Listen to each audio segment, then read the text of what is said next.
Haleluya. Puji Tuhan untuk kasih karunia-Nya yang sangat terindah di dalam kehidupan kita. Dan terpuji nama Tuhan Allah kita Yesus Kristus sekali lagi memberi kesempatan untuk kita beribadah bersama di dalam live streaming ini. Ya, kita sangat bersyukur atas pemeliharaan Tuhan, atas jaga Tuhan di dalam kehidupan kita. Amin. Pada pagi hari ini, mari kita datang kepada Tuhan. Kita menyerahkan ibadah kita ke dalam tangan Tuhan dari awal sampai ke akhirnya. Mari kita berdoa. Saya akan pimpin kita dalam doa. Terpujilah Engkau Bapa kami yang kami sembah dalam nama Yesus Kristus, Raja atas segala raja yang telah menebus kami lewat kematian-Mu di kayu salib. Kami datang kepadamu dengan ucapan syukur, dengan kerendahan hati kami menyembah, meninggikan nama-Mu, mengagungkan nama-Mu di dalam kehidupan kami. Berkati Tuhan setiap anak-anak-Mu yang pada pagi hari ini yang sentiasa punya kehausan, yang sentiasa lapar akan kebenaran firman-Mu Tuhan. Jadi pada pagi hari ini kami sama-sama sujud untuk belajar firman-Mu, untuk mengenal-Mu lebih dalam lagi Tuhan. Beri kami roh hikmat, beri kami wahyu, beri kami mata hati yang terang Tuhan Yesus, agar kami mengerti Tuhan betapa agungnya Engkau, betapa mulianya Engkau. Hanya Engkau lah yang patut kami sembah. Berkati setiap persembahan anak-anak-Mu yang pada pagi hari ini, baik Tuhan Yesus memberi persembahan biasa maupun persembahan perpuluhan ataupun persembahan khusus lewat pelayanan-Mu, pelayanan wanita. Tuhan Yesus, Kau berkati tangan yang sentiasa rindu, yang sentiasa Tuhan Yesus punya kerinduan Tuhan, hati yang membara untuk memberi untuk pelayanan-Mu Tuhan, untuk sama-sama terlibat mengambil bahagian lewat pemberian ini Tuhan. Dan sebentar kami akan belajar firman-Mu. Pakailah hamba-Mu yang tidak sempurna ini Tuhan untuk menyampaikan firman-Mu. Urapi Tuhan Yesus hamba-Mu ini Tuhan, dan kami serahkan setiap patah perkataan yang disampaikan Tuhan. Biarlah ianya Tuhan menjadi benih yang ditabur di tanah yang subur Tuhan Yesus. Terima kasih Bapa. Segala peralatan yang kami pakai, telepon Tuhan Yesus, laptop Tuhan Yesus, dan juga layanan internet, kami serahkan ke dalam tangan-Mu. Jangan biarkan iblis mengganggu, menghalang kami untuk mendekat, untuk belajar akan firman-Mu. Terima kasih, dalam nama Yesus kami berdoa dan bersyukur. Amin. Haleluya. Ya, jadi seperti biasa jemaat Tuhan, mari kita datang kepada Tuhan.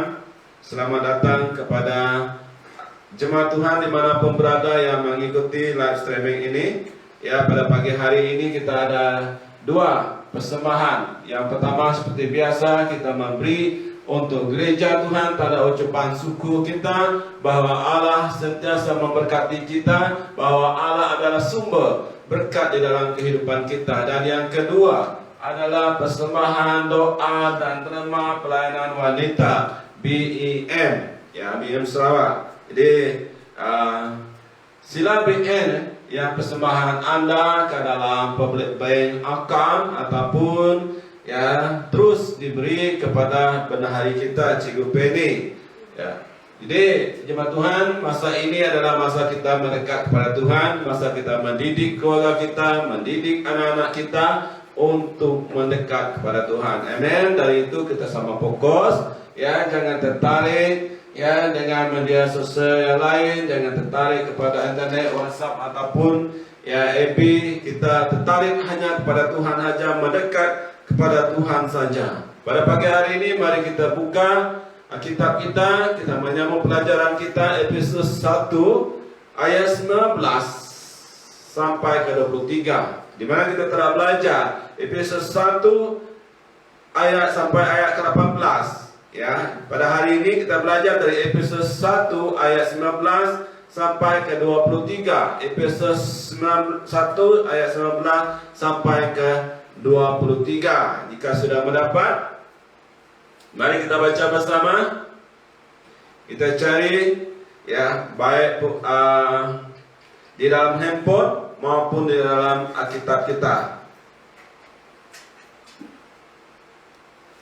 Efesus 1 ayat 19 sampai ke 23. Dan betapa hebat kuasanya bagi kita yang percaya sesuai dengan kekuatan kuasanya yang dikerjakannya di dalam Kristus dengan membangkitkan dia dari antara orang mati dan mendudukkan dia di sebelah kanannya di sorga,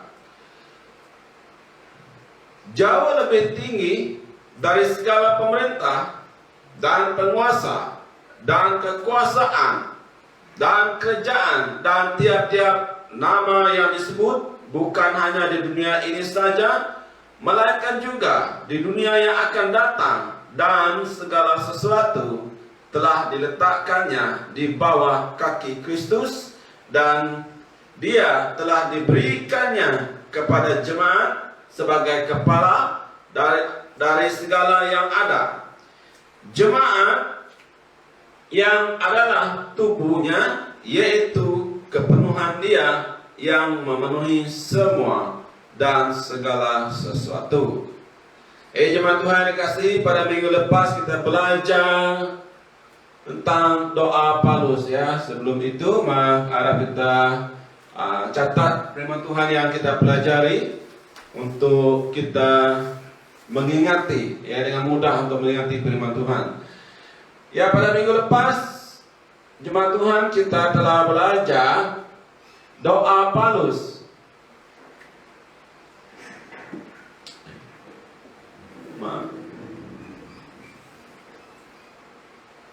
Kita telah belajar doa Paulus.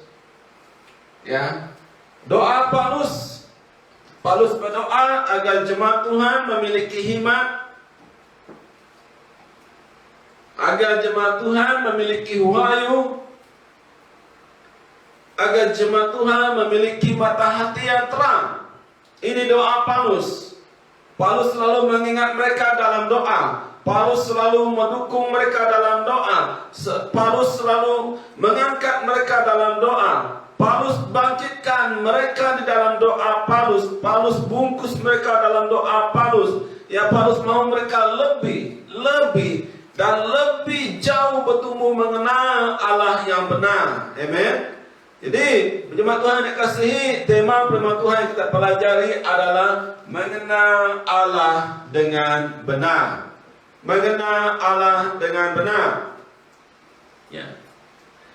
Pada tahun lepas, ketika COVID-19 mulai melanda di tempat kita, ada orang Kristen yang miring. Ya, bukan miring maksud dalam bahasa Indonesia, miring dalam bahasa Iban. Ya. Minta ampun dengan antau, miring. Ya, mereka piring dengan antau. Orang Kristen, kayak jaga Tuhan di pelajar, tidak jalan pesta melayang, malah merelimaannya. Ya. Sedangkan orang Kristen, pesta melayani sidaya mucal. Ya. Sudah ingin maka orang berdarah ke Tuhan. Ya, ada juga pemimpin gereja yang masih main podi. Ada juga pemimpin gereja yang hidupnya di luar Tuhan. Ya, mengapa? Kenapa hal ini terjadi? Sebab belum mengenal Allah dengan benar. Ya. Dalam kereta ada seorang yang bertanya kepada Pastor Hasan, "Pastor, bolehkah seorang pemimpin masih minum minuman keras, masih mabuk-mabukkan? Bolehkah seorang pemimpin main podi?" Ya. Jadi pesan-pesan mereka sebenarnya tidak boleh. Ya, dia ini pemimpin kita, tetapi ya bapak ini masih lagi main podi, bapak ini masih lagi minum. Jadi kenapa? Sebab belum mengenal Allah dengan benar. Jadi jemaat Tuhan yang dikasihi, apakah kita telah mengenal Tuhan dengan benar? Apakah anak-anak kita telah mengenal Allah dengan benar? Apakah selama ini kita memimpin keluarga kita, memimpin anak kita, mengajar, mendidik keluarga, mengajar, mendidik anak-anak kita agar mereka mengenal Allah dengan benar? Mampukah saya membantah kita? Tidak salah kita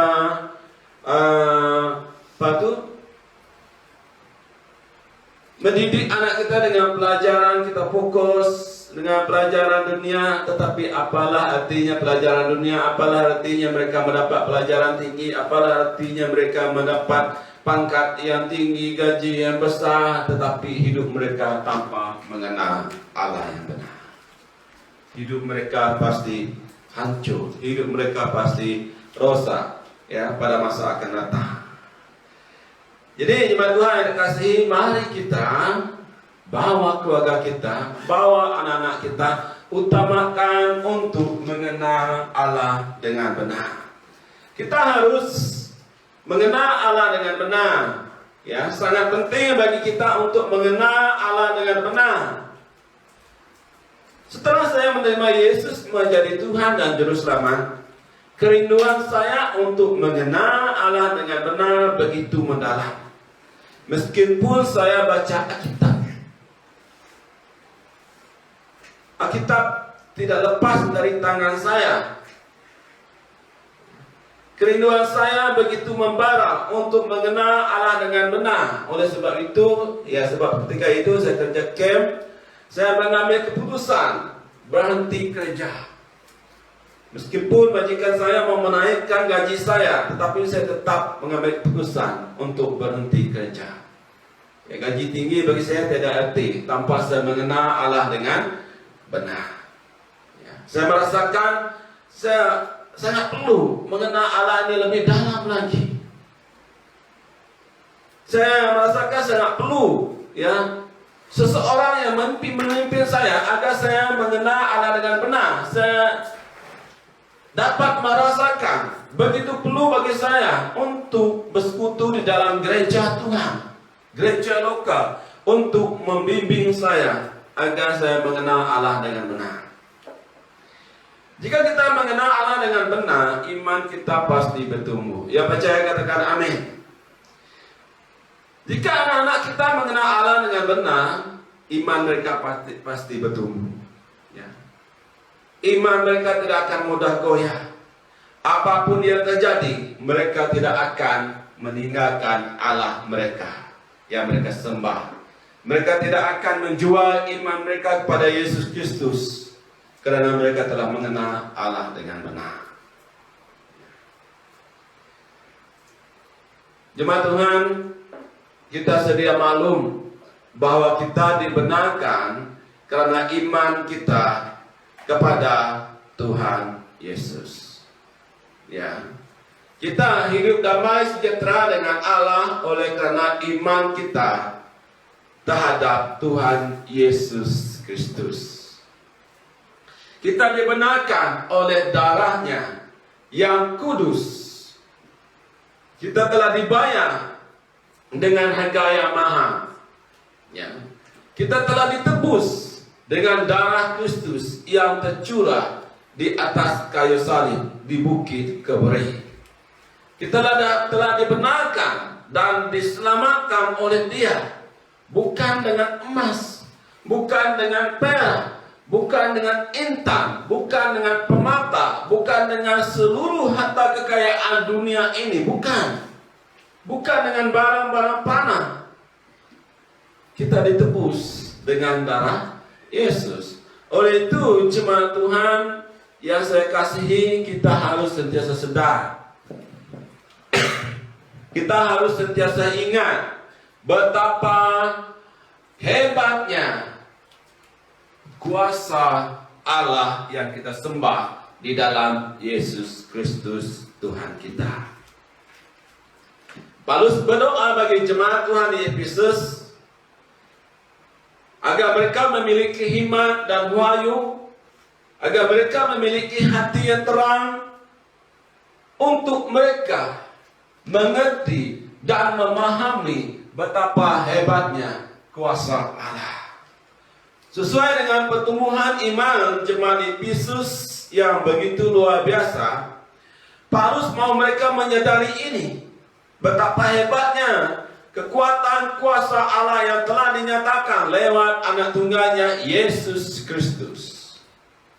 Kekuatan kuasa Allah tiada tandingannya. Kekuatan kuasa Allah tiada batasnya. Jadi tentu kita bertanya, apakah bukti kekuatan kuasa Allah?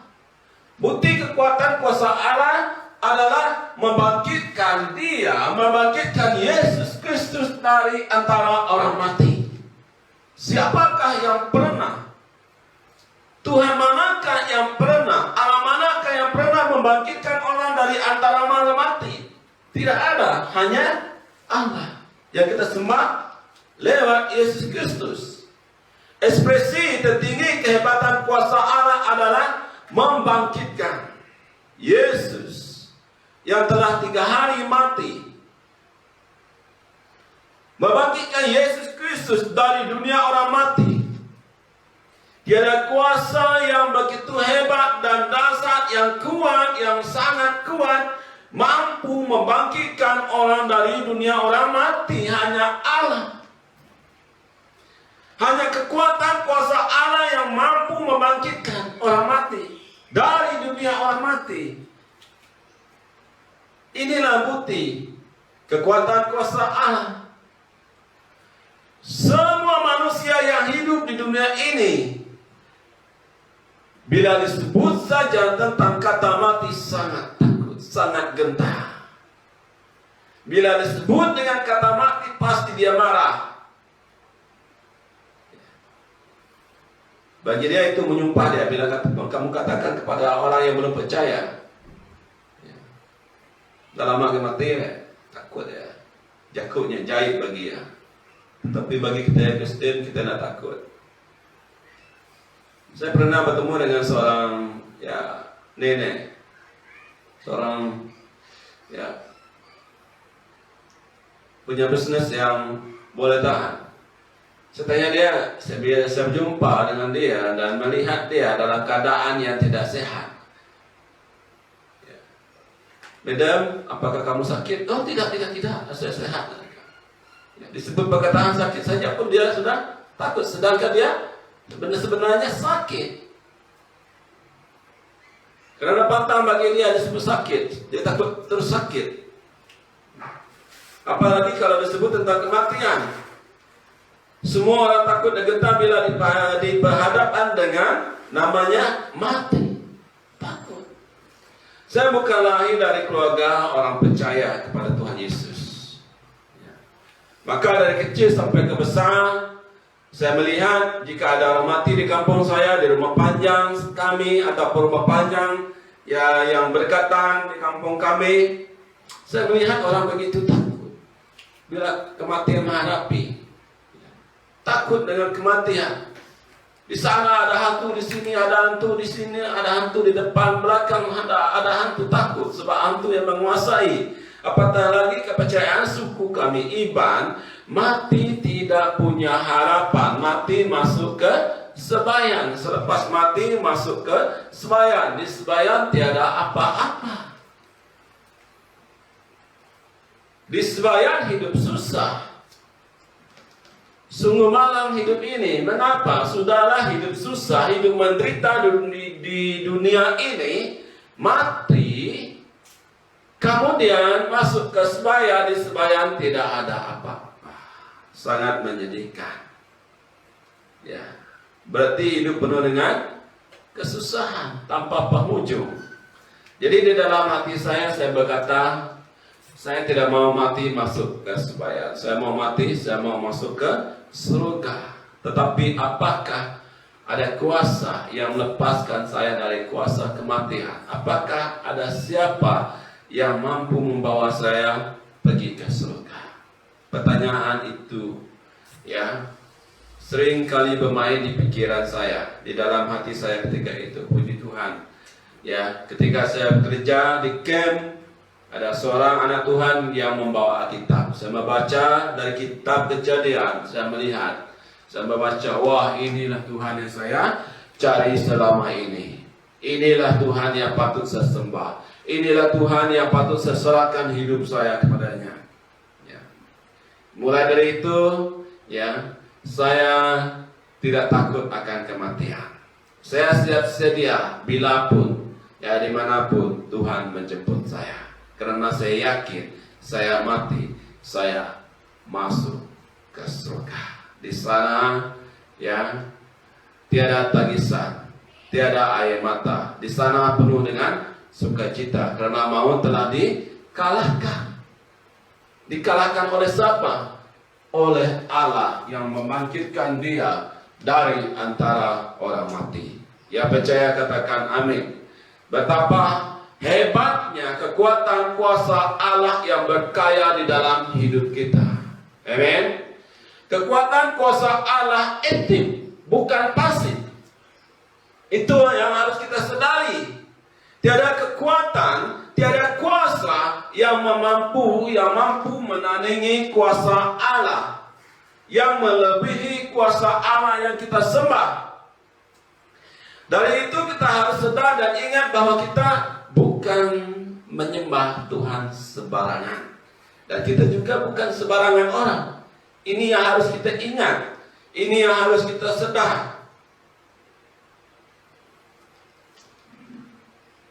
Mungkin meskipun kita sering diremehkan orang luar, orang dunia, mungkin meskipun kita sering kali dipandang sebelah mata oleh dunia, ya, meskipun kita sering kali tidak dihiraukan oleh orang dunia, oleh orang yang berada di sekitar kita, ingat dan dengar baik-baik, di dalam Kristus kita punya kuasa, kita punya kekuatan kuasa Allah.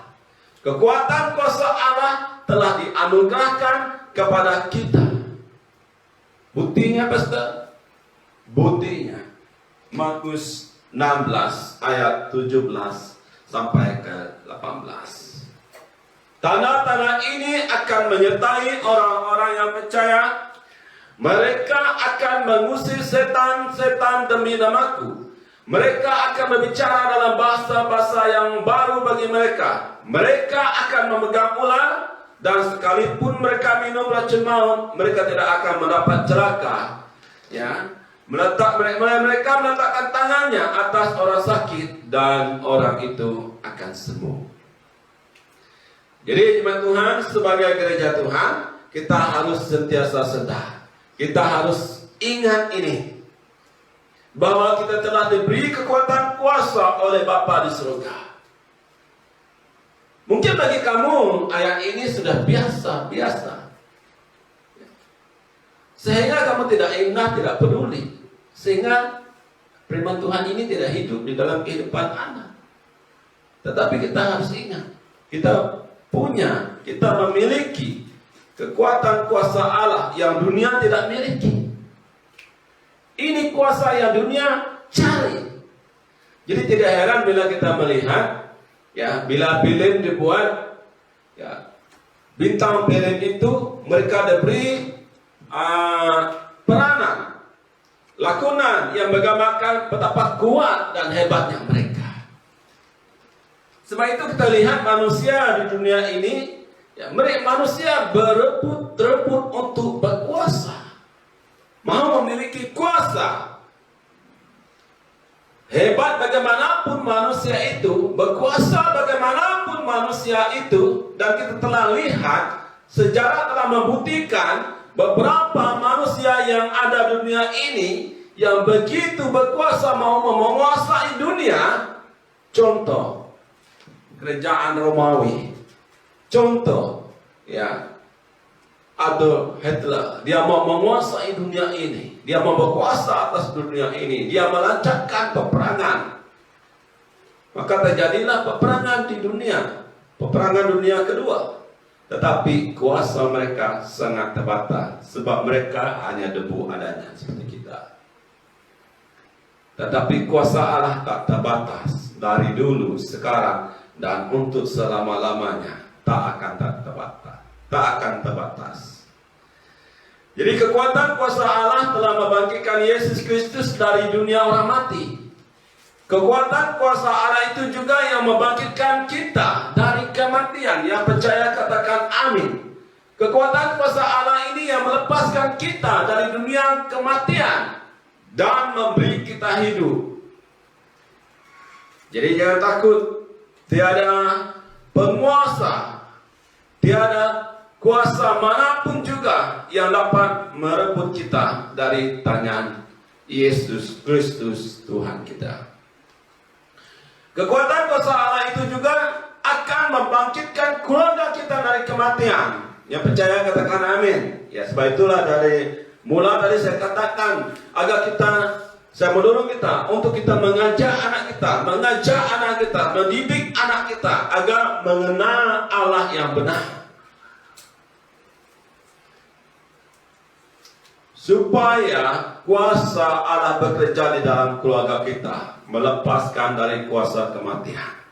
Cengkram kuasa kematian harus dihancurkan di dalam nama Yesus dari keluarga kita. Yang percaya katakan amin. Kekuatan kuasa Allah itu juga akan membangkitkan bangsa kita dari kematian. Bangsa kita memerlukan ini. Apatah lagi sekarang pandemi COVID-19. Bangsa kita sangat takut akan kematian. Bukan sangat takut, kita juga sedih. Kita harus punya beban. Sebab kenapa?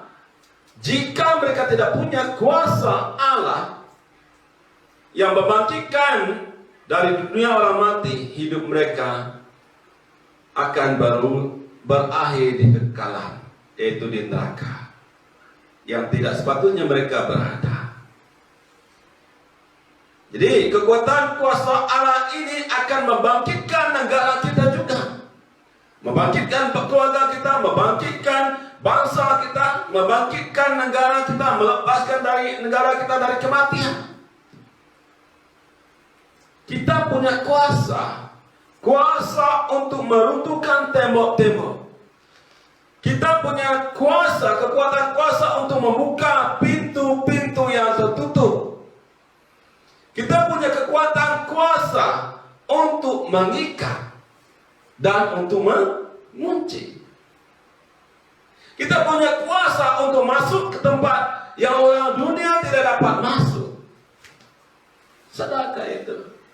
Kita punya kuasa untuk mencabut.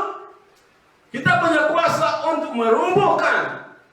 Kita punya kuasa untuk membinasa.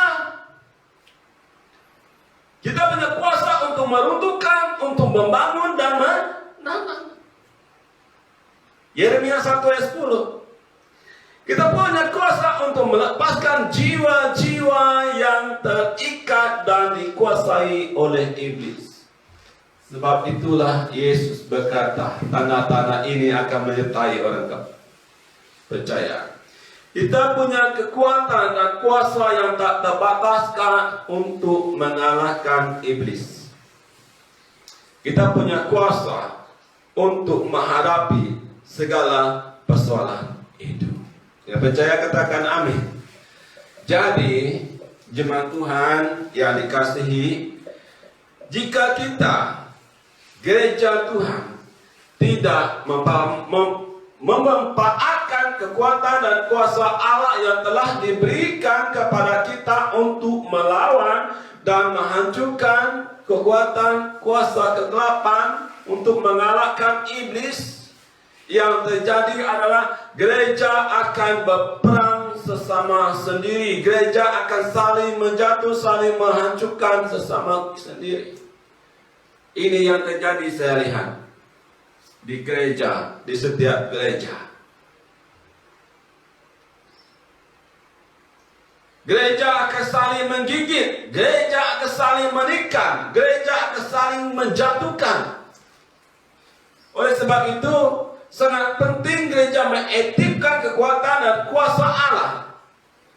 Jika Kristus aktif dalam hidup kita, maka kekuatan dan kuasa Allah akan aktif berfungsi dan beroperasi dan berkarya dengan hebat dan mantap di dalam kehidupan gereja Tuhan.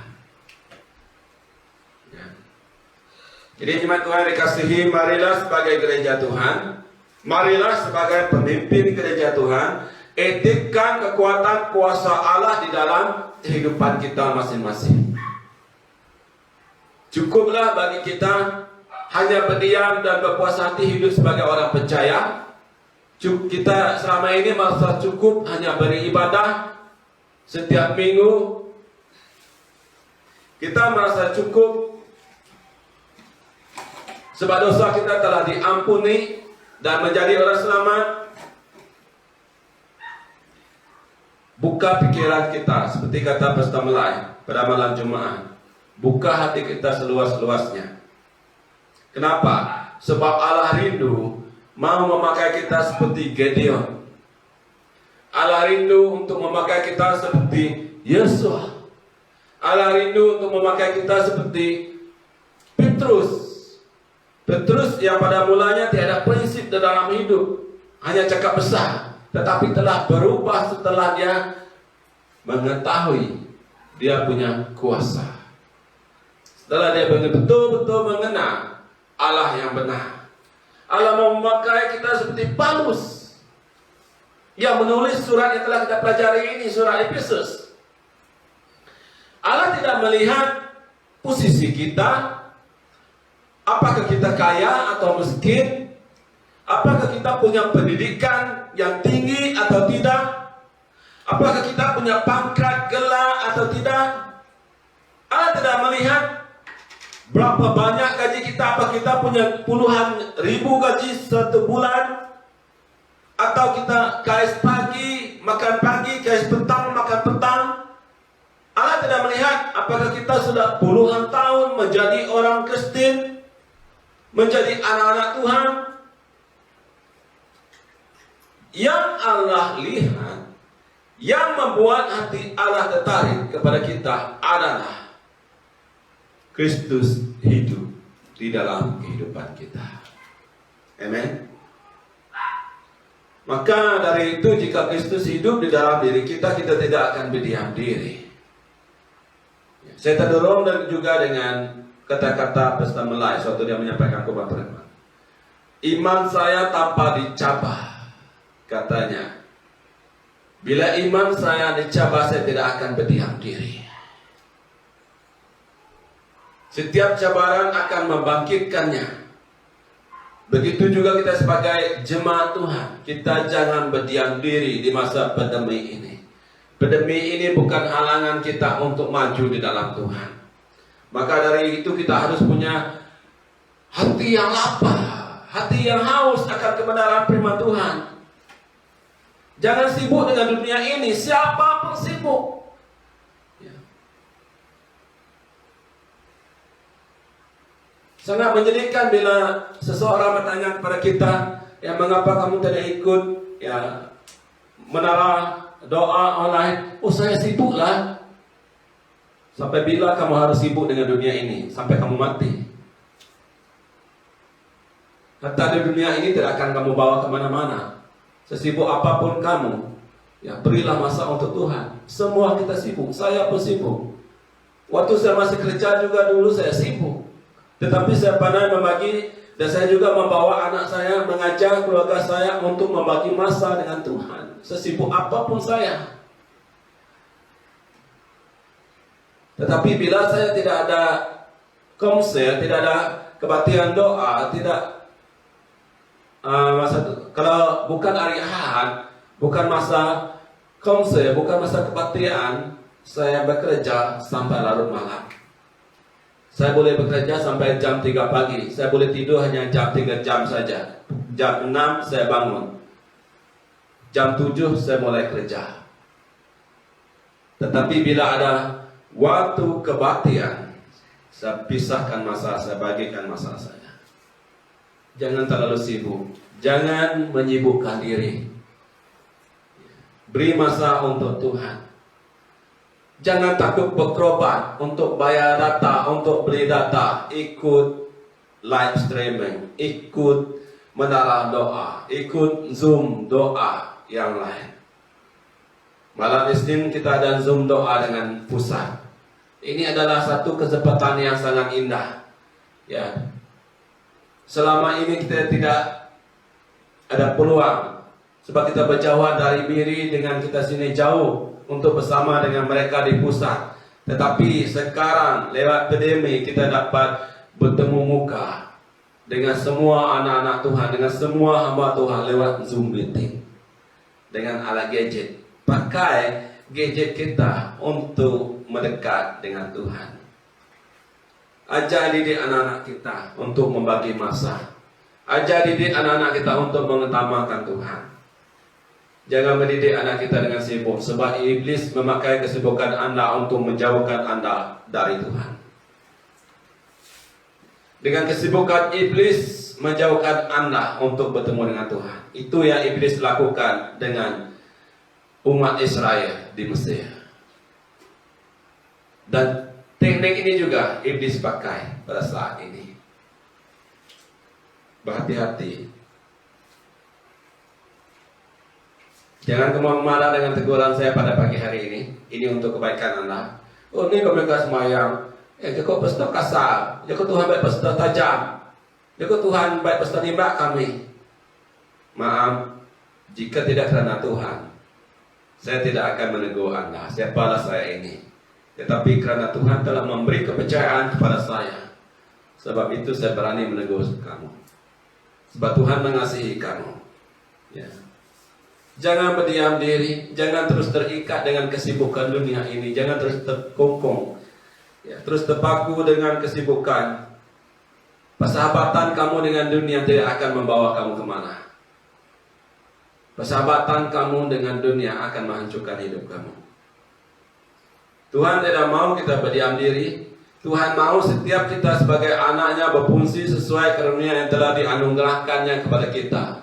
Ya, percaya katakan amin. Sebab hanya di dalam Tuhan kita menemukan potensi kita yang sesungguhnya. Kita tidak kurang potensi. Gereja Tuhan, ya, banyak anak-anak Tuhan yang punya potensi yang luar biasa, punya talent yang luar biasa untuk membangkitkan gereja Tuhan. Banyak. Tetapi mengapa gereja Tuhan tidak maju? Ada masalahnya. Karena tidak mengenal Tuhan dengan benar. Ingat, hanya di dalam Tuhan kita tahu, kita dapat menemukan tujuan hidup kita. Amen. Hanya di dalam Tuhan kita tahu panggilan kita. Makanya anak-anak Allah jangan hanya berpelutut, jangan hanya berdiam diri. Sebagai anak-anak Tuhan, kita semua harus proaktif, harus kreatif, dan harus produktif untuk mengenal Allah dengan benar. Amen. Ya. Dan itu jemaat Tuhan dikasihi, jangan hanya melihat hari ini. Jangan melihat apa yang Anda lihat sekarang, yang di depan mata Anda sekarang, meskipun itu sangat menarik sekali. Jangan hanya melihat apa yang terjadi pada hari ini. Jangan hanya berfokus lalu terpesong dan terpaku dengan masalah di dalam kehidupan Anda.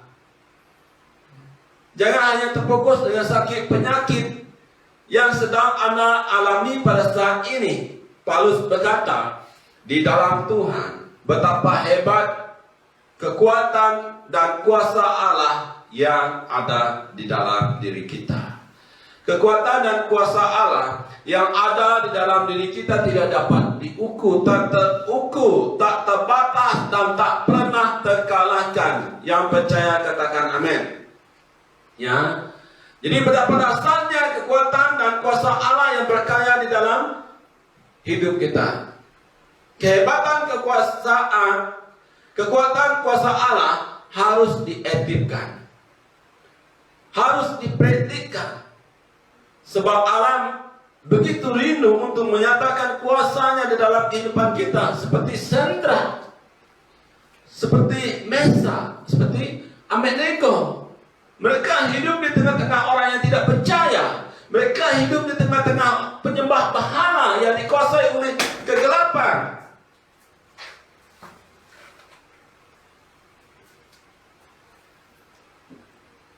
Seperti kesaksian Pastor Melai. Dia hidup di tengah-tengah orang yang tidak percaya. Tetapi disitulah Allah menyatakan kuasanya. Betapa hebat, betapa dasarnya Allah yang kita sembah. Orang akan kenal Allah dengan benar melalui kehidupan kita. Itu yang Tuhan mau nyatakan di dalam kehidupan kita. Ingat, kita punya kekuatan dan kuasa untuk mengalahkan dosa. Jadi, kenapa gereja Tuhan seringkali kalah di dalam peperangan melawan iblis? Sedangkan kita punya kekuatan dan kuasa Allah yang tak terbatas. Sebab kita belum mengenal Allah dengan benar. Kita tidak hidup di dalam Kristus. Kekuatan dan kuasa Allah tidak dietikan. Ya. Begitu banyak anak-anak Allah tidak sadar bahwa mereka bukan orang biasa seperti saya katakan tadi, tetapi yang sedihnya hidup mereka tidak berkemanangan. Memang suatu gereja dia masih dibuka, setiap minggu ke gereja, etik dalam pelayanan, rajin mengikuti berbagai channel rohani di media, tetapi tetap hidup di dalam kekalahan. Kalah terhadap diri sendiri, kalah terhadap ego diri sendiri, kalah terhadap pikiran, terhadap hati diri sendiri, kalah terhadap kehendak sendiri. Tiada penguasaan. Masih senang hidup terikat dengan dosa. Jadi jemaat Tuhan yang dikasihi, mulai dari hari ini, ingatlah, bangkitlah, sadarilah betapa hebatnya kuasa Allah yang membangkitkan Kristus Yesus dari antara orang mati. Amen. Buktinya juga betapa hebatnya kuasa Allah, yaitu mendudukkan Dia di sebelah kanannya di surga. Ya. Duduk di sebelah kanan Allah Bapa adalah pengakuan dari Yesus Kristus ketika Dia berhadapan dengan mahkamah agama. Yesus berkata kepada para tua-tua bangsa Yahudi dan imam-imam kepala dan ahli-ahli Taurat. Apa kata Yesus? Mulai sekarang anak manusia sudah duduk di sebelah kanan Allah yang Maha Kuasa. Aku berkata kepadamu, mulai sekarang kamu akan melihat anak manusia ini merujuk kepada Yesus, duduk di sebelah kanan yang Maha Kuasa dan datang di atas awan-awan di langit. Akan tiba masanya ketika dikatakan bahwa Yesus duduk di sebelah kanan Allah Bapa yang Maha Kuasa, maka itu memberi peneguhan terhadap pengakuan Yesus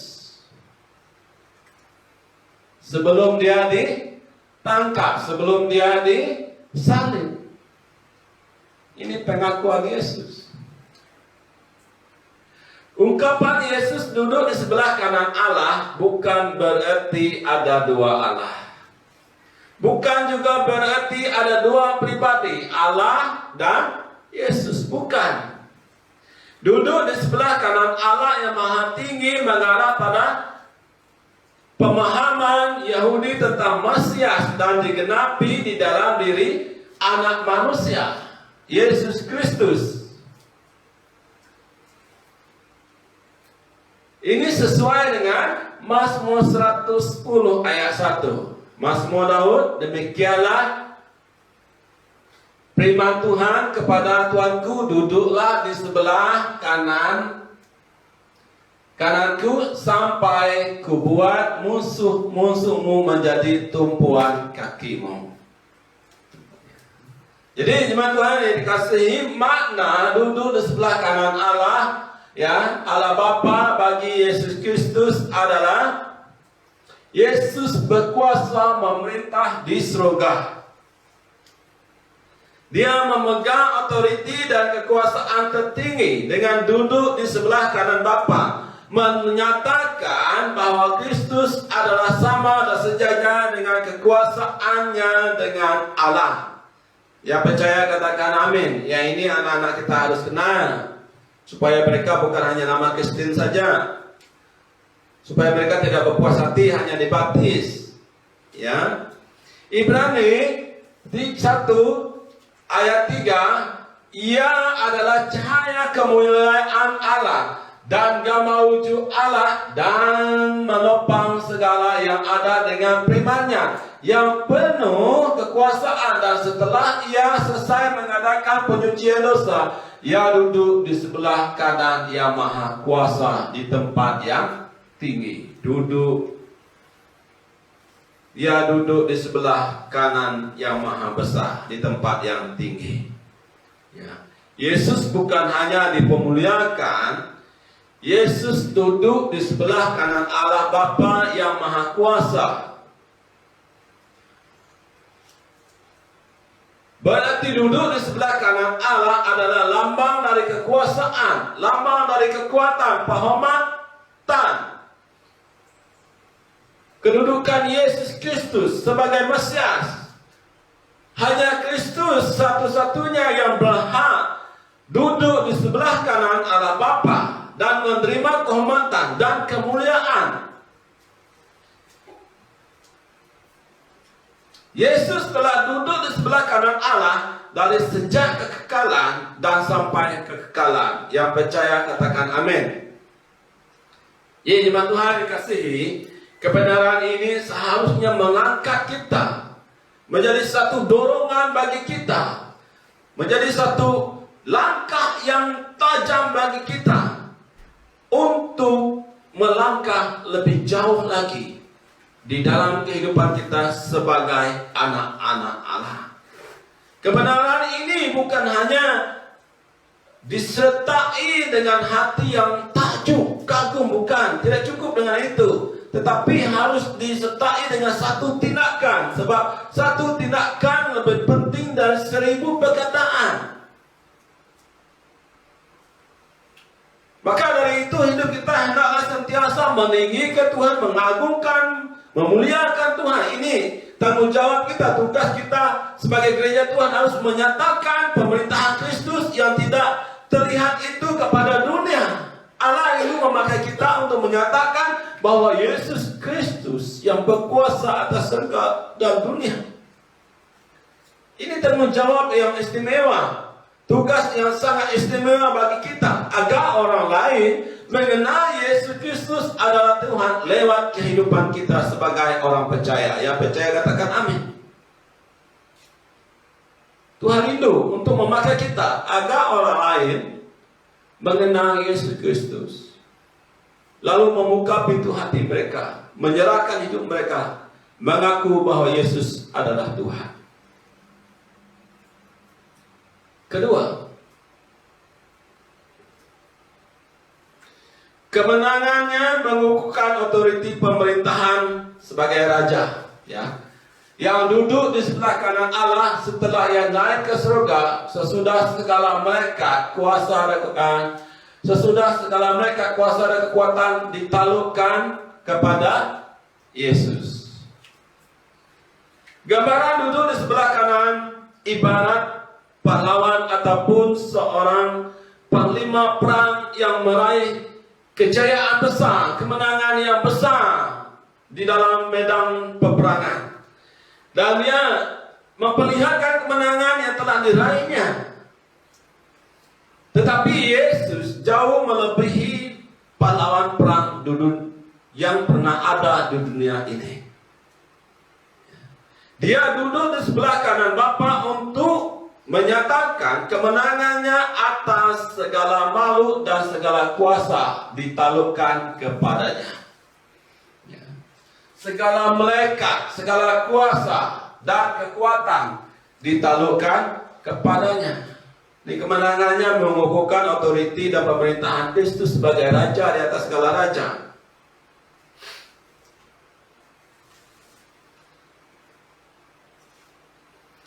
Kristus telah menang. Kristus telah mengalahkan kematian. Kebangkitan Kristus mengalahkan kuasa iblis, mengalahkan kuasa maut. Kenaikan Kristus ke surga dan duduk di sebelah kanan Bapa menyatakan kemenangan penuh Kristus terhadap kuasa iblis. Ingat, pemerintahan Kristus tak akan tergoncang. Ingat, iblis telah ditaklukkan kepada Kristus. Inilah pengharapan kita, pengharapan terbesar bagi kita. Kristus telah memberi jaminan bahwa kita akan menerima bagian kita, sebab kita ahli waris kerajaan Allah. Kita adalah warga kerajaan Allah. Oleh sebab itu, jemaat Tuhan dikasih, fokuskan pandangan kita hanya kepada Yesus. Paulus mendorong kita, menasihatkan kita. Ibrani 2 ayat 12. Marilah kita melakukannya dengan mata yang tertuju kepada Yesus yang memimpin kita di dalam iman dan yang membawa iman kita itu kepada kesempurnaan, yang dengan mengabaikan kehinaan tekun memikul salib ganti sukacita yang disediakan bagi Dia yang sekarang duduk di sebelah kanan tata Allah. Kesaksian di Alkitab, kesaksian gereja mula-mula, meskipun mereka menghadapi penganiayaan, penderitaan yang dahsyat, mereka tetap fokus. Stefanus tetap fokus pada Kristus ketika direjam, ditikam dengan batu. Ya, bukan sesuatu yang mudah ditikam dengan batu. Ditikam dengan batu adalah satu penyiksaan yang sangat menyakitkan, sangat mengerikan, sebab tidak terus mati. Lebih senang kalau mati terus dipancung, sebab terus mati tidak merasakan kesakitan. Tetapi ditikam dengan batu sangat menyakitkan. Tetapi Stefanus tetap fokus. Jadi dia lihat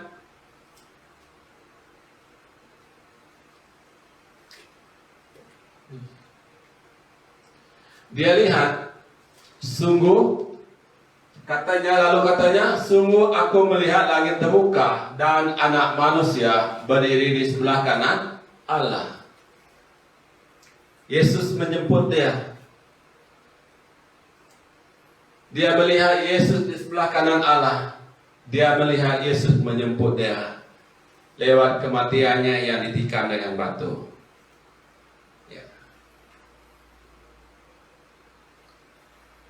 Apakah kita fokus ketika menghadapi kesulitan hidup? Apakah kita fokus ketika menghadapi pergumulan yang sangat berat? Apakah masa pandemi ini kita tetap fokus kita kepada Tuhan, atau kita fokus dengan COVID? Kita begitu takut dengan COVID-19 sehingga kita tidak fokus, sehingga iman kita lemah.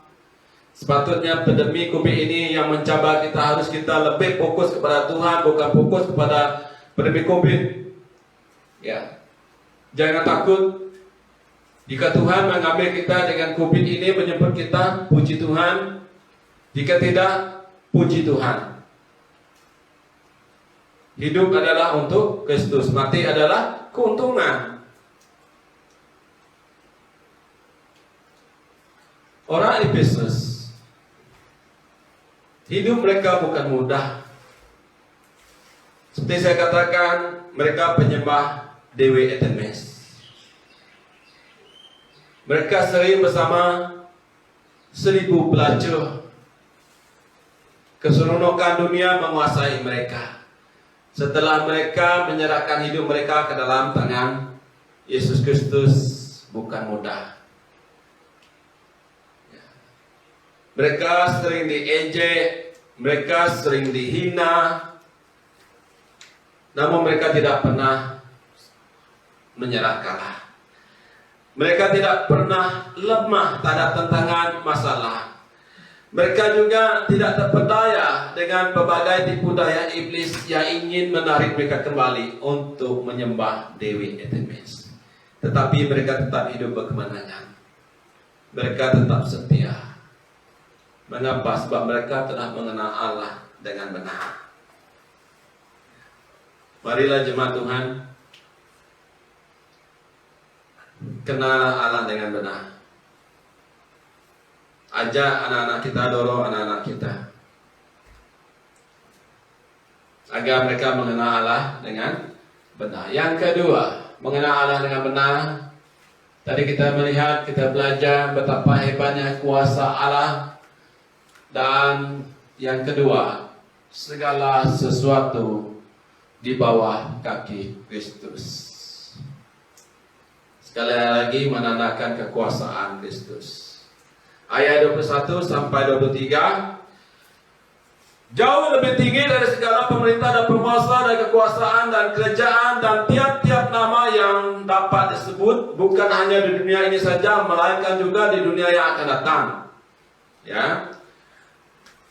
Dan segala sesuatu telah diletakkan di bawah kaki Kristus, dan Dia telah diberikannya kepada jemaat sebagai kepala dari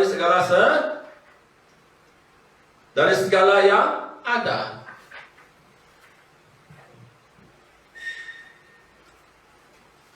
Pernahkah kita melihat orang punya kuasa sehingga diletakkan di bawah kakinya segala sesuatu? Pasti tidak. Sudah telia mengayang-ayang di bawah kaki Yesus. Sudah lajar sepulang gana, segala burung di bawah kaki Yesus. Semua yang mendirikan agama di dunia ini di bawah kaki Kristus. Betapa hebatnya, betapa kuatnya, betapa dasarnya Allah kita. Tetapi jangan hanya sekadar nyanyian di hujung mulut. Ya. Kita nyanyi melompat-lompat, betapa hebat, betapa kuat dasarnya Allah kita. Itu hanya di ujung mulut. Tetapi keluar saja dari gereja, keluar saja dari ibadah, terus menjadi orang yang kalah. Kekuatan dan kuasa Allah mendudukkan Kristus di sebelah kanan Allah, ya di surga, jauh lebih tinggi dari segala pemerintah dan penguasa dan kekuasaan dan kerajaan dan tiap-tiap nama yang disebut, bukan hanya di dunia ini saja, melainkan juga di dunia yang akan datang. Wow. Dan segala sesuatu telah diletakkan Allah di bawah kaki Kristus. Segala sesuatu. Segala sesuatu merangkumi baik makhluk apapun juga yang ada di surga, di bumi, maupun di bawah bumi, maupun dimanapun, di bawah kaki Yesus. Segala sesuatu juga merangkumi apa saja. Jadi segala sesuatu yang ada, ataupun yang juga tanpa terkecuali di bawah kaki Yesus. Segala sesuatu, segala otoriti, merangkumi otoriti yang ada di surga maupun di bumi, di bawah kaki Yesus. Kenal ini dengan baik-baik.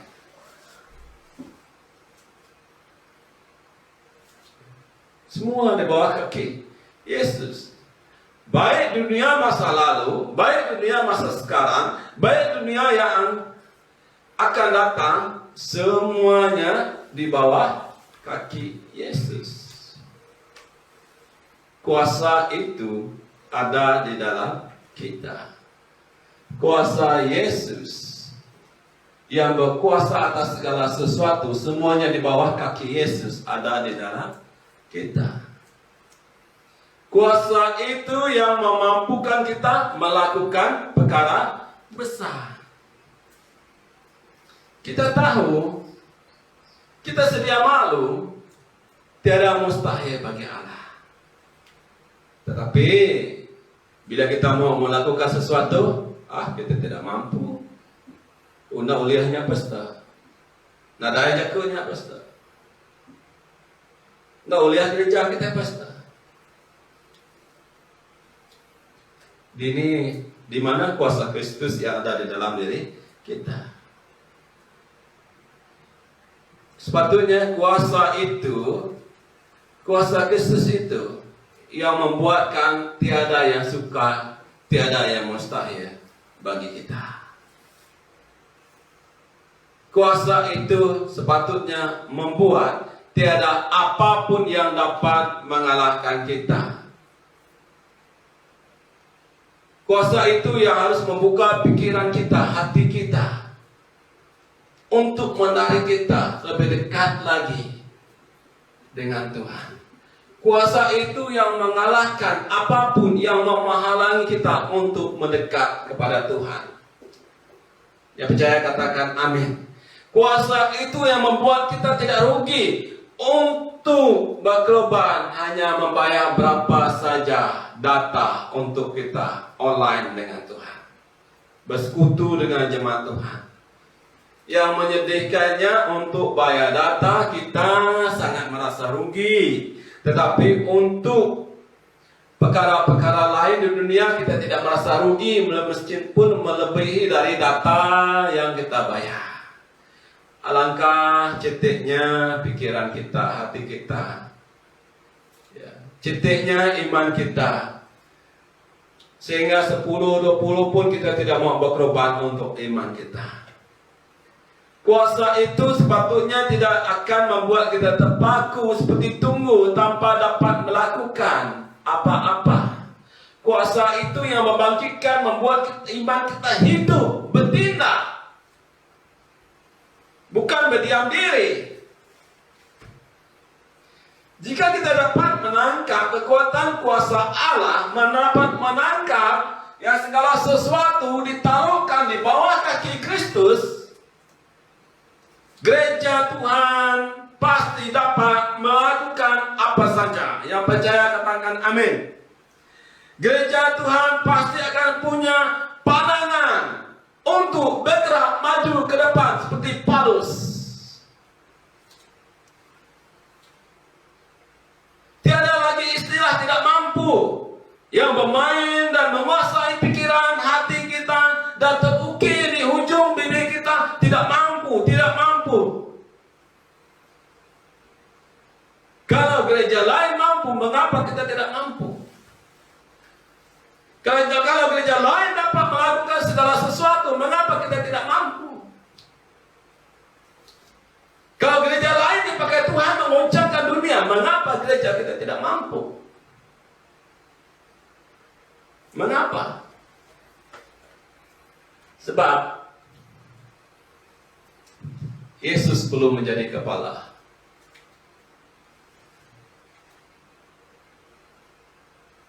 Paulus menyatakan kepada kita bahwa Kristus telah diberikan Allah kepada gereja sebagai kepala. Kristus adalah kepala gereja. Ini harus kita ingat. Dan segala sesuatu telah diletakkannya di bawah kaki Kristus, dan dia telah diberikannya kepada jemaat sebagai kepala dari segala yang ada. Diberikan, percuma, tidak dibeli. Diberikan kepada jemaat sebagai kepala. Ingatlah bahwa Kristus adalah gambaran dari Allah sendiri. Segala sesuatu diciptakan oleh Dia dan untuk Dia. Artinya, apa yang ada di dalam pribadi Allah dinyatakan melalui pribadi Yesus Kristus. Itulah alasan Dia disebut, itulah alasan Kristus disebut sebagai kepala gereja. Hanya Kristus yang berhak menjadi kepala gereja dan memimpin gereja, lalu mengarahkan gereja. Gereja bukan berbicara tentang bangunan. Sekarang ini masa pandemi, bangunan tiada artinya. Bangunan yang besar, yang megah mewah, tidak artinya. Sebab gereja bukan berbicara tentang nama, tentang bangunan besar, bukan berbicara tentang nama satu-satu gereja, di mana sering gereja, bukan. Gereja yang sesungguhnya adalah kita. Kita adalah baik Allah. Kepala gereja bukan orang yang banyak memberi persembahan persepuluhan. Yang sering menjadi masalah di dalam gereja Tuhan, bila dia banyak memberi persembahan persepuluhan ke gereja, dia merasakan dia berhak menjadi kepala gereja. Dia mau merampas kedudukan Kristus sebagai kepala gereja. Bila dia tidak ada menjadi kepala dalam gereja, dia akan lari dari gereja. Tapi jika ada orang yang seperti itu dalam gereja, biarkan saja dia pergi. Nanti dia akan menguasai gereja dan berbuat sesuka hati di dalam gereja. Orang yang seperti itu. Sebab dia memberi persembahan persepuluhan bukan dengan hati yang jujur, bukan dengan hati yang bersyukur dan memuliakan Tuhan, mengaku bahwa Tuhan Raja adalah sumber dari dalam kehidupannya. Berarti dia belum mengenal Allah dengan benar lagi di dalam kehidupan dia. Kepala gereja bukan juga orang yang punya pelajaran tinggi. Kepala gereja bukan juga orang yang pandai dalam bahasa Inggris. Yang kita lihat dia punya pelajaran tinggi, pandai dalam penguasaan bahasa Inggris, lalu diberi kedudukan. Tapi sebenarnya itu bukan kedudukan dia. Bukan di situ tempat dia. Bukan sebagai kepala gereja. Kristus yang sebagai kepala gereja. Ada orang yang melantik pemimpin gereja, melihat dia punya pendidikan yang tinggi, lihat dia pandai bahasa Inggris, dan yang lain juga. Kepala gereja bukan orang yang punya gelar. Ini satu kesilapan gereja. Bila orang pangkat dato, Tan Sri apa datang ke gereja, 1 minggu, 2 minggu di sana, terus dijadikan kepala gereja. Kepala gereja bukan pesta. Kepala gereja bukan barisan esko gereja, bukan barisan EJK gereja. Kepala gereja bukan diri kita. Kepala gereja bukan orang yang dipakai Allah yang memulangkan gereja tersebut. Kepala gereja bukan orang yang punya talent yang hebat, bukan. Kepala gereja juga bukan orang yang telah puluhan tahun menjadi orang Kristen di tempat itu dan ikut beribadah di gereja itu, bukan. Kepala gereja bukan orang tempatan, bukan. Makanya jangan coba dan berusaha mau menjadi kepala gereja. Biarkan Kristus menjadi kepala gereja atas gerejanya. Yang percaya katakan amin. Biarkan Kristus yang duduk tepat di posisinya sebagai kepala, bukan kita.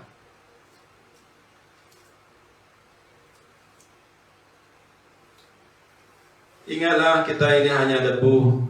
Jangan berusaha untuk merampas kedudukan Kristus sebagai kepala. Ya.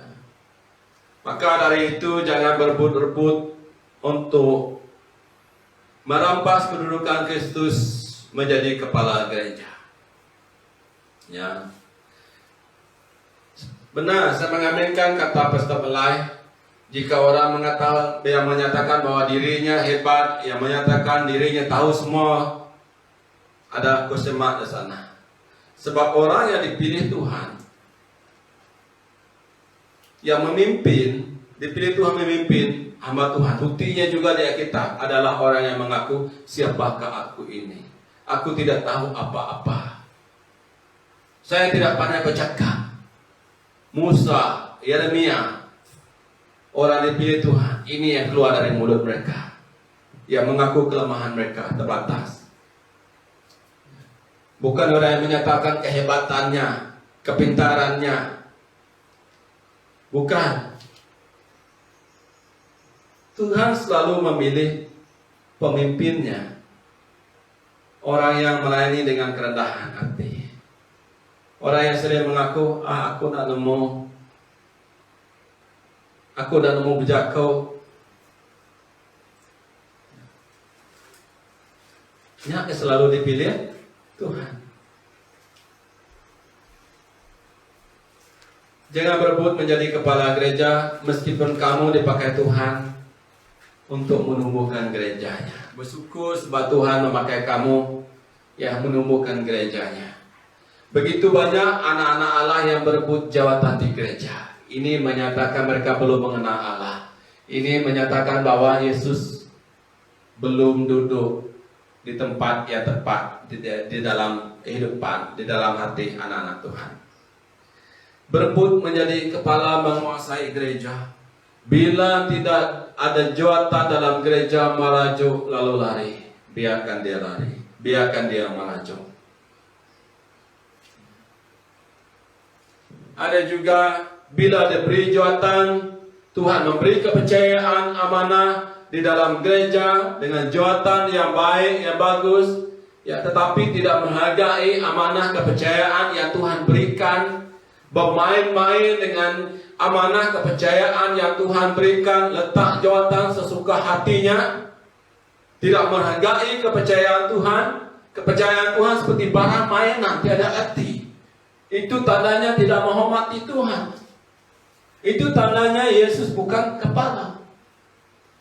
Ada juga yang diberi kepercayaan oleh Tuhan menjadi pemimpin gereja Tuhan. Apa yang dilakukan, dia hanya menjadi hakim kepada pesta. Jika pesta tidak tunduk kepada telunjuknya, tidak mau di bawah telunjuknya, pesta ini tidak bagus.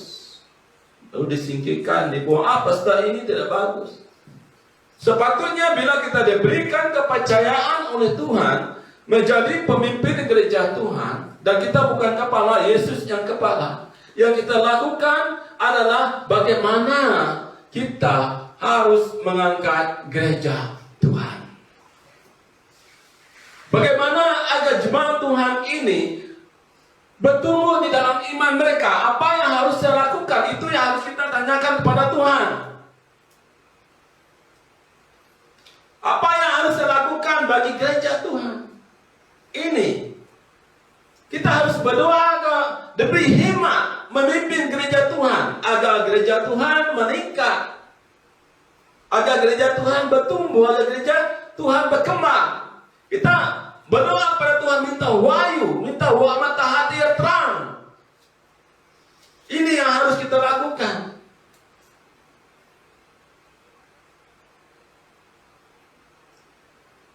Mengapa begitu banyak gereja Tuhan yang langsung tiada pertumbuhan rohani? Mengapa gereja Tuhan langsung tiada kemajuan? Tahun demi tahun, puluhan tahun. Ke hulu tidak, ke hilir tidak. Sebab Kristus bukan kepala. Mengapa jemaat Tuhan berbuat sesuka hati? Tidak taat atas kepimpinan, tidak taat atas peraturan gereja. Mengapa? Ini jawabannya. Coba kita perhatikan selama ini, apa kita taat dengan kepimpinan, dengan peraturan, dengan tanggung jawab yang diberikan kepada kita, ataupun sering terjadinya kekecohan dan kekacauan di gereja adalah disebabkan kita. Jika itu terjadi, berarti Yesus bukan kepala, belum menjadi kepala. Memang kamu menjadi orang Kristen, tetapi hanya Kristen tanpa Kristus, tanpa Kristus sebagai kepala. Bertobatlah.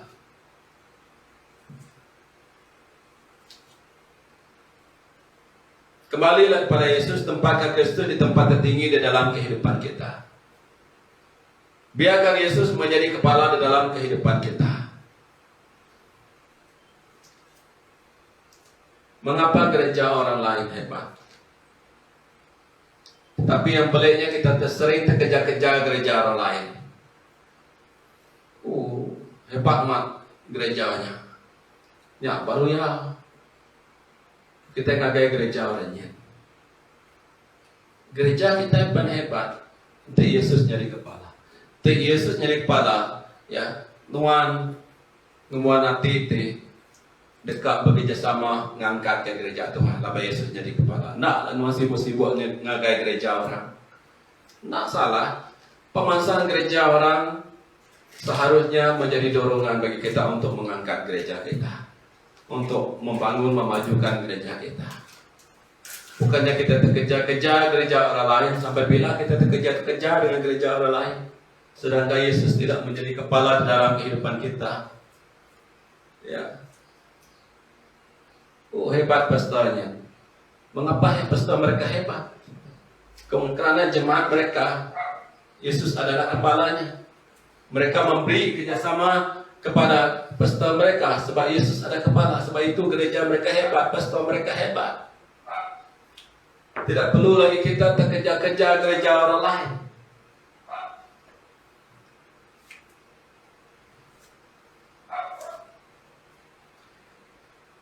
Gereja Tuhan tidak sedar betapa dasarnya bila dibiarkan Kristus menjadi kepala gereja. Tiada siapapun, tiada apapun yang dapat menghalang gereja Tuhan bila Kristus menjadi kepala. Makanya jemaat Tuhan, biarkan Kristus menjadi kepala atas hidupmu. Bila Kristus adalah kepala atas hidupmu, bila Kristus adalah kepala atas keluargamu, bila Kristus adalah kepala atas pekerjaanmu, bila Kristus adalah kepala atas bisnismu, bila Kristus adalah kepala atas dompetmu, bila Kristus adalah kepala atas pelayananmu, hidup pasti indah dan luar biasa. Langkah demi langkah hidup Anda diwarnai kuasa Yesus yang hebat dan dahsyat. Ya, hidup pasti akan mengalami kemenangan demi kemenangan, terobosan demi terobosan, sebab Allah rindu menyatakan Yesus sebagai kepala di dalam kehidupan Anda. Siapapun Anda, tidak peduli apapun latar belakang Anda, biarkan Kristus menjadi kepala. Beri tempat bagi Kristus menjadi kepala dalam kehidupan Anda. Biarkan Kristus yang mengatur setiap langkah hidup Anda. Biarkan Kristus yang mengambil setiap keputusan apa yang Anda ingin lakukan. Jangan putuskan dulu, baru kemudian minta Tuhan memberkati. Tidak. Biar putus Tuhan yang putuskan, dan Tuhan pasti akan memberkati.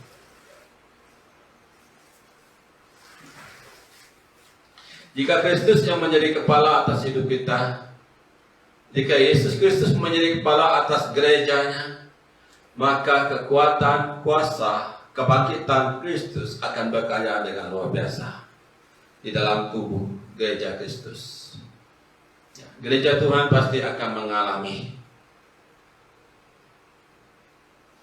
betapa dahsyat pun pandemi melanda dunia, tidak sedahsyat kuasa Kristus. Gereja akan mengalami perubahan. Gereja akan mengalami terobosan demi terobosan. Mengapa? Sebab Kristus yang berperang bagi kita. Amen. Gereja Tuhan akan menuai jiwa demi jiwa. Gereja Tuhan akan menuai dengan penuh sukacita. Dan yang seterusnya, bila Kristus sebagai kepala, pasti jemaat Tuhan, gereja Tuhan akan kepenuhan Kristus. Ya, buktinya ayat 23. Jemaat yang adalah tubuhnya, yaitu kepenuhan dia. Saya ulangi, jemaat yang adalah tubuhnya, kita, tubuhnya, yaitu kepenuhan dia. Kita kepenuhan dia. Kepenuhan siapa? Kepenuhan Kristus. Efesus 4 ayat 13. Sampai kita semua telah mencapai kesatuan iman dan pengetahuan yang benar tentang anak Allah, kedewasaan penuh dan tingkat pertumbuhan yang sesuai dengan kepenuhan Kristus. Kolose 1 ayat 19. Karena seluruh kepenuhan Allah berkenan diam di dalam Kristus. Kepenuhan Allah berkenan diam dalam Kristus. Gereja kepenuhan Kristus. Kepenuhan Allah dalam Kristus, dan gereja juga harus kepenuhan Kristus. Gereja adalah tubuh. Kita bukan dipanggil untuk ditebus dan diselamatkan, kemudian mati masuk surga. Ini yang selalu ada di pikiran kita. Kita dipanggil bukan untuk ditebus, diselamatkan, masuk surga. Kita dipanggil agar kita bertumbuh sampai tahap kepenuhan Kristus, serupa Kristus. Ini panggilan utama kita. Kita harus sedia malu tujuan kita diampuni, dilepas, yaitu kepenuhan Kristus, serupa dengan Kristus. Jika kita kepenuhan Kristus, iman kita pasti bertumbuh. Ya. Ukuran kedewasaan yang penuh, bertumbuh dalam ukuran kedewasaan penuh, sama seperti kepenuhan Kristus. Ya, gereja pasti mengalami pertumbuhan dasar bila kepenuhan Kristus. Ini menjadi seorang yang beragama Kristen tidak cukup dikatakan sebagai umat Allah. Gereja boleh saja mengetahui siapa Kristus. Saya dan Anda boleh mengetahui siapa Kristus. Ya, Anda mengetahui Kristus sebab lahir dari keluarga Kristen. Puji Tuhan. Tetapi apakah Anda Tuhan Kristus? Apakah Anda mengenal Kristus dengan benar? Mengetahui dapat diartikan sebagai tahu dalam pemikiran dan sosial kita. Sedangkan mengenal berarti telah memiliki hubungan pribadi yang rapat dan erat dengan Kristus, hubungan yang intim.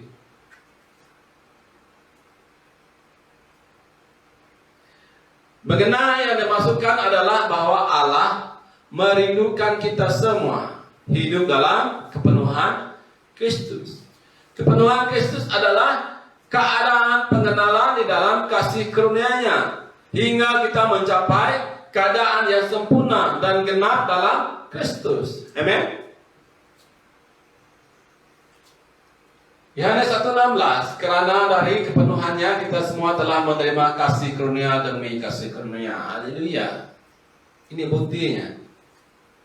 Dan seterusnya Efesus 3:19, dan dapat mengenal kasih itu sekalipun yang melampaui segala pengetahuan. Aku berdoa supaya kamu dipenuhi di dalam seluruh kepenuhan Allah. Wah, ini doa Paulus. Untuk mencapai kepenuhan Kristus diperlukan proses. Yang percaya katakan amin. Bukan mudah, bukan secara instan, ya, bukan secara otomatis. Tidak. Kepenuhan Kristus adalah proses pertumbuhan yang panjang. Kepenuhan Kristus bukanlah sesuatu yang boleh didapatkan dengan sekelip mata. Kepenuhan Kristus adalah perkembangan yang bertahap dan progresif yang akan berlangsung sepanjang hidup kita.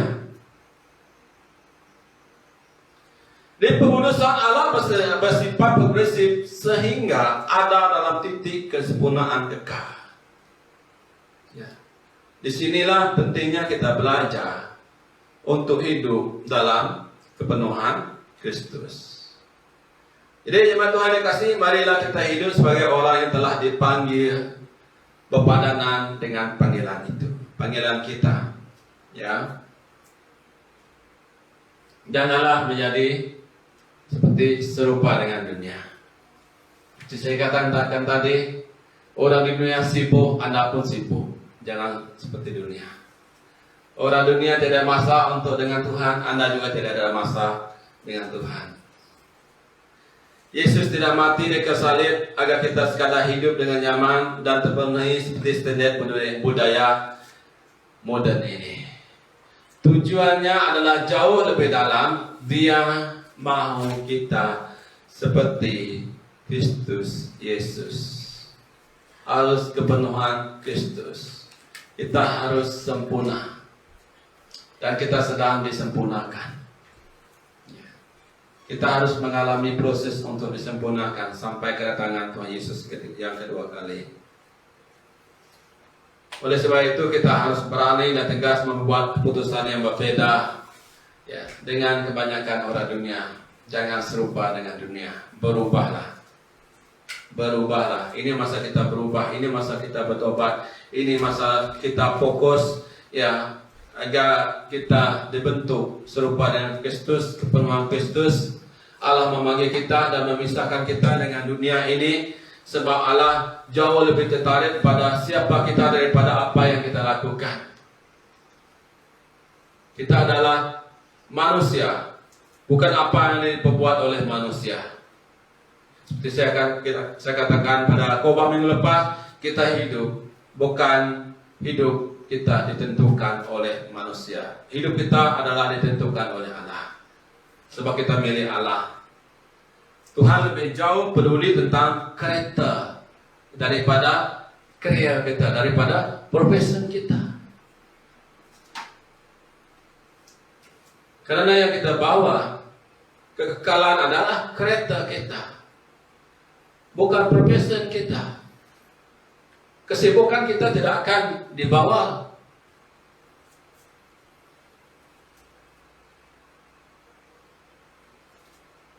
Ingatlah, hal yang paling penting Tuhan pedulikan adalah siapa kita dan kereta kita. Karena itulah yang akan kita bawa sampai ke kekekalan. Jadi perubahan kereta kita adalah sebuah pelajaran dalam proses. Amen. Perubahan kereta kita dalam mengembangkan kereta Kristus di dalam diri kita. Seperti yang katakan tadi, itu memerlukan waktu yang panjang sepanjang hidup kita, dan itu akan selesai bila Yesus datang menjemput kita, membawa kita pulang ke surga. Oleh sebab itu jemaat Tuhan dikasihi, seperti saya katakan tadi, jadikan Kristus sebagai kepala hidup kita. Ketika Yesus datang kedua kali, Yesus datang sebagai kepala segala sesuatu. Yesus datang di awal-awangan kedua kalinya sebagai kepala segala sesuatu. Semua kita, tiada bos, tiada kuli, tiada kaya, tiada miskin, akan diangkat, akan dihakimi. Ingatlah, segala sesuatu telah diletakkan di bawah kaki Kristus. Kristus diberikan kepada gereja sebagai kepala, sebagai pemimpin. Allah Bapa mau seluruh kepenuhan Kristus berfungsi, menguasai, beroperasi melalui Anda dan saya. Saya percaya pada pagi hari ini Anda, saya dapat menangkap ini, dan Anda dan saya akan berubah pemikiran, berubah pandangan, berubah langkah, berubah tindakan. Tsunami kebangunan rohani akan terjadi melalui kehidupan Anda. Ya percaya katakan amin. Di jemaat Tuhan dikasihi, pada pagi hari ini kita telah belajar mengenai Allah, tentang betapa hebatnya kuasa Allah. Ya. Memang selama ini Anda sedar akan kehebatan kuasa Allah, tetapi mungkin Anda sudah terbiasa dan Anda lupa, Anda tidak peduli, Anda santai, tidak mengintipkan kehebatan kuasa Allah. Mungkin selama ini Anda memang telah menyadari segala sesuatu telah ditaklukkan di bawah kaki Kristus. Tetapi karena kesibukan Anda dengan dunia ini, Anda lebih mengejar dunia ini, sehingga Anda tidak mengintipkan, dan hidup Anda tidak produktif, tidak kreatif. Ini yang menghambat Anda mengenal Allah dengan benar. Kembali kepada awal, bagaimanakah hidup kita? Bagaimanakah kerohanian kita? Apakah kita telah benar-benar mengenal Allah dengan benar? Apakah keluarga kita telah benar-benar mengenal Allah dengan benar? Apakah anak-anak Anda telah menjadikan Kristus sebagai kepala, ataupun Anda telah menjalankan tanggung jawab Anda sebagai ketua keluarga, menempatkan Kristus sebagai kepala di dalam kehidupan Anda? Ini sangat penting. hal ini jangan dipelekeh, jangan dipandang remeh, jangan dipandang ringan. Masa depan hidup anak kita, hidup anak Anda berada di tangan Anda. Jika sekarang Anda tidak mengajar anak Anda untuk mengenal Allah dengan benar, jika sekarang Anda tidak menempatkan Kristus sebagai kepala dalam kehidupan Anda, masalah besar terjadi dalam keluarga Anda, dalam hidup anak Anda. Marilah kita bawa keluarga kita untuk mengenal Allah dengan benar. Didik anak kita, ajar anak kita, keluarga kita agar mereka mengenal betapa hebatnya kuasa Allah yang kita pelajari untuk kenal dengan benar. Didik anak kita agar anak kita mengerti bahwa segala sesuatu telah ditaklukkan di bawah kaki Kristus. Yang percaya katakan amin. Ya, masih tidak terlambat untuk kita. Masih ada ruang, masih ada waktu untuk kita untuk mengenal Allah dengan benar. Begitu juga dengan anak-anak Anda. Begitu juga dengan keluarga Anda. Mari kita berdoa. Bapa di surga, kami mengucap syukur atas firman-Mu. Terima kasih Tuhan untuk nasihat-Mu, teguran-Mu lewat firman-Mu yang telah disampaikan oleh hamba-Mu. Kami bersyukur Tuhan, Engkau telah menyediakan kami agar kami punya kerinduan, punya hati yang lapar, seperti rusa yang haus akan air sungai untuk mengenal-Mu lebih dalam lagi dalam kehidupan kami. Yang biarkan kesibukan dunia ini menghambat kami untuk kami mengenal Engkau benar. Berkati setiap jemaat-Mu dalam nama Yesus. Kami juga sebentar akan menjalankan perjamuan Tuhan untuk mengingati kematian-Mu di kayu salib. Berkati kami semua Tuhan, agar kami Tuhan melakukan perjamuan Tuhan ini dengan ucapan syukur, karena Engkau telah memberi anak-Mu Yesus Kristus mati menebus dosa kami. Terima kasih, dalam nama Yesus berdoa mengucap syukur. Amen. Ya jemaat Tuhan yang dikasihi, puji Tuhan karena tetap setia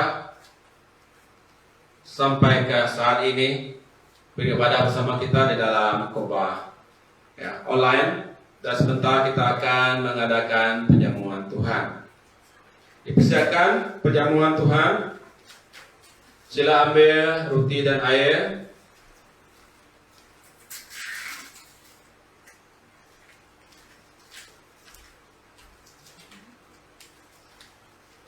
Sebelum itu, seperti biasa, mari kita buka Alkitab kita.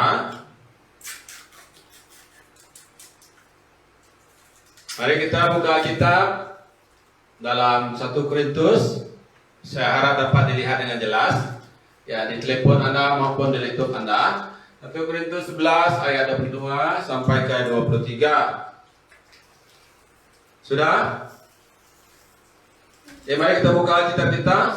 Dan sebelum itu persiapkan ya roti dan air.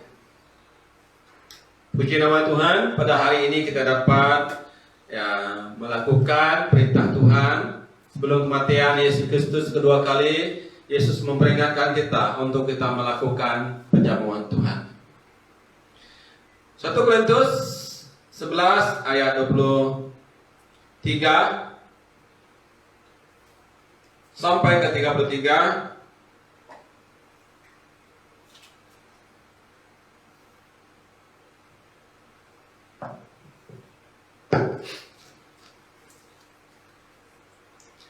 Sebab apa yang telah kuteruskan kepadamu telah aku terima dari Tuhan, yaitu bahwa Tuhan Yesus pada malam waktu Ia diserahkan mengambil roti, dan sesudah itu Ia mengucap syukur atasnya. Ia memecahkannya dan berkata, inilah tubuhku yang diserahkan bagi kamu. Perbuatlah ini menjadi peringatan akan aku. Demikian juga Ia mengambil cawan sesudah makan, lalu berkata, cawan ini adalah perjanjian baru yang dimeteraikan oleh darahku. Perbuatlah ini setiap kali kamu meminumnya menjadi peringatan akan aku. Sebab setiap kali kamu makan roti ini dan minum cawan ini, kamu memberitakan kematian Tuhan sampai Ia datang. Jadi barang siapa dengan cara yang tidak layak makan roti atau minum cawan Tuhan, ia berdosa terhadap tubuh dan darah Tuhan. Karena itu hendaklah tiap orang menguji dirinya sendiri, dan baru sesudah itu ia makan roti dan minum dari cawan itu. Karena barang siapa makan dan minum tanpa mengakui tubuh Tuhan, ia mendatangkan hukuman atas dirinya. Sebab itu banyak orang di antara kamu yang lemah dan sakit, dan tidak sedikit yang meninggal. Kalau kita menguji diri kita sendiri, hukuman tidak menimpa kita. Tetapi kalau kita menerima hukuman dari Tuhan, kita dididik supaya kita tidak akan dihukum bersama-sama dengan dunia. Karena itu, saudara-saudaraku, jika kamu berkumpul untuk makan, nanti kalah olehmu seorang akan yang lain.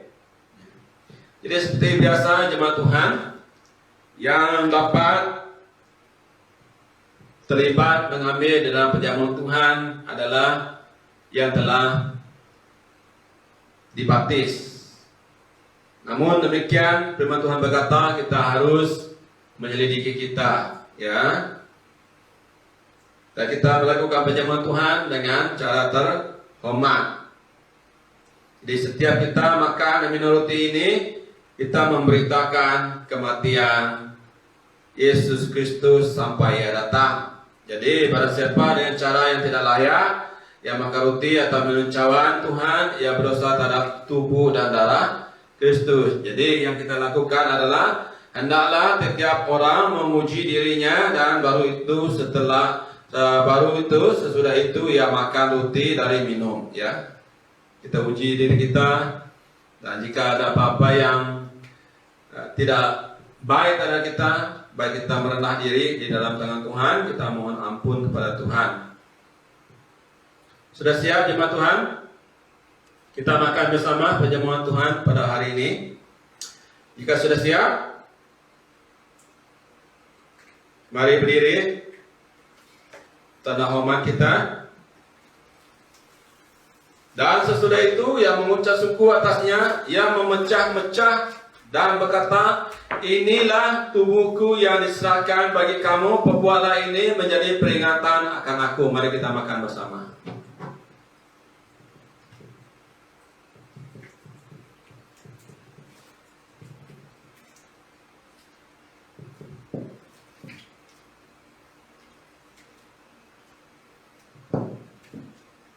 Demikian juga yang mengambil cawan sesudah makan lalu berkata, cawan ini adalah perjanjian baru yang dimeteraikan oleh darahku. Perbuatlah ini setiap kali kamu meminumnya menjadi peringatan akan aku. Mari kita minum bersama.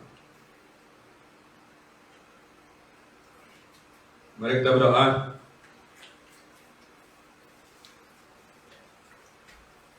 Terima kasih Bapa, setelah kami diberi santapan rohani yang telah menyegarkan jiwa kami, yang telah membangkitkan iman kami. Kami diberi kesempatan yang sungguh indah, di mana kami dapat bersama melakukan perintah-Mu, mengadakan perjamuan kudus, perjamuan Tuhan, agar kami memperingatkan kematian-Mu setiap hari, setiap detik, setiap masa, setiap langkah hidup kami. Kematian-Mu Tuhan telah mematikan hidup kami. Kehidupan-Mu Tuhan menghidupkan kami dari dunia mati, dan Roh Kudus-Mu akan sentiasa menyatakan kuasa-Mu di dalam kehidupan kami Bapa. Berkati setiap jemaat-Mu, setiap anak-anak-Mu dimanapun berada. Mungkin pada saat ini Tuhan, mungkin ada yang telah dijangkiti oleh COVID. Kau berkati mereka. Tidak mustahil mereka disembuhkan, lalu mereka menyatakan betapa hebatnya kuasa-Mu kepada orang yang belum percaya.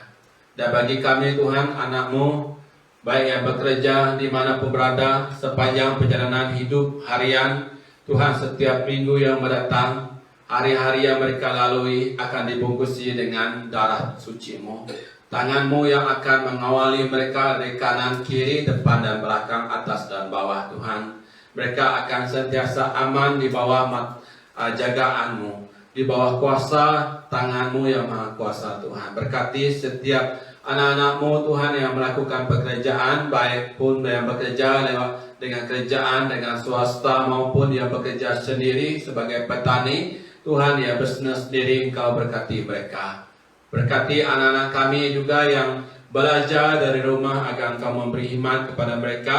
Mereka dapat belajar dan punya hati yang membara untuk belajar. Dan kami Tuhan sebagai Bapa agar kami mengutamakan Tuhan Engkau di dalam kehidupan mereka, agar mereka lah yang Tuhan menempatkan Engkau menjadi kepala di dalam kehidupan mereka. Berkati kesehatan anak-anak-Mu Tuhan, dimanapun berada yang mengalami kelemahan tubuh, Engkau sembuhkan, Kau pulihkan Tuhan. Tuhan Yesus jamah dengan tangan-Mu yang berubah paku, oleh bilu-bilu-Mu Kau sembuhkan mereka. Mungkin ada anak-anak-Mu yang menghadapi Tuhan masalah keuangan, ekonomi yang tidak baik. Tuhan Kau campur tangan, Tuhan Kau buka jalan bagi mereka. Kuatkan teguh iman jemaat-Mu, dan biarlah Tuhan Engkau menjawab doa kami. Engkau beri roh hikmat dan wahyu pada jemaat-Mu, dan Engkau Tuhan memberi mereka mata hati yang terang. Tuhan, di dalam setiap perjalanan hidup mereka, langkah mereka diterangi dengan mata hati yang terang. Mereka akan tahu memilih mana yang baik dan yang jahat, dan hidup mereka sentiasa berkenan di hadapan-Mu. Lindungi setiap keluarga jemaat-Mu Tuhan dimanapun berada. Terima kasih Bapa, Engkau telah memberkati ibadah kami dari awal sampai ke akhirnya. Tuhan, Kau berkati Tuhan Yesus setiap anak-Mu sekali lagi. Dalam nama Yesus kami berdoa.